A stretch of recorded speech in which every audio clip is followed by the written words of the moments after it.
Hi, I'm Pastor Dan Mueller and I'm currently the pastor at Walla Lutheran Parish in New South Wales, Australia. And I love to read, and currently I'm reading the book Being Lutheran by A Trevor Sutton. And this week I've read the introduction and chapters 1 and 2.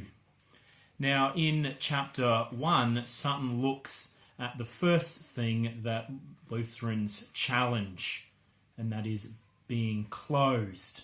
And he uses the analogy of open source to get us thinking about what it means to be open and closed. So examples of that are Wikipedia, Creative Commons, and the Khan Academy. Now, being a software engineer, I get this word picture, but I think it might go over the heads of some of the older readers.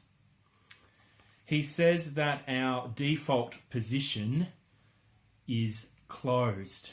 We are closed to one another and we are closed to God.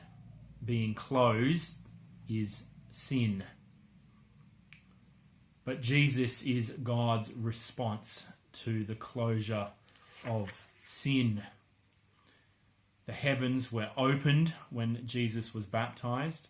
Jesus opened the eyes of the blind, and he opened the ears of the deaf, and he opened the minds of those who had been previously closed to the truth. Jesus opened up for us a way to come to the Father. Now, I really just loved this language of being clothed and being open. It was what really stood out to me in this particular chapter. Sutton then uses this closed, open language to unpack the significance of the Reformation. The gospel had been closed to common folk, but Martin Luther had a desire to open up the gospel to everyone. And this meant, among other things, translating worship and the Bible from Latin into the common language, which was German.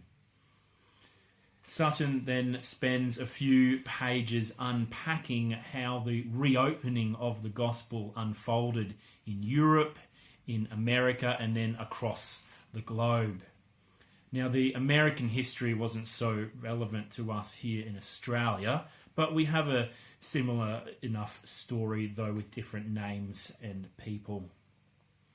Now, I was really challenged by the ways that we close the gospel today, through political correctness, by fighting over unimportant things, or by forgetting to fight at all for the truth, and by being false.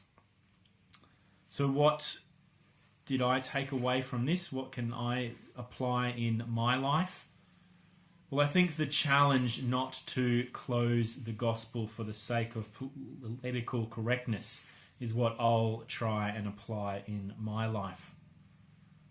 I realized again that the gospel is offensive. St. Paul calls the preaching of Christ crucified a stumbling block. And the Greek word here for stumbling block is scandalon, from which we get our English word scandal. The gospel is scandalous, and it's by default going to cause public outrage. And that's scary, but that's what it means to open the gospel. So as you read, I invite you to reflect on the following questions. What stood out to you? What did you find difficult? And what can be applied in your life? Happy reading.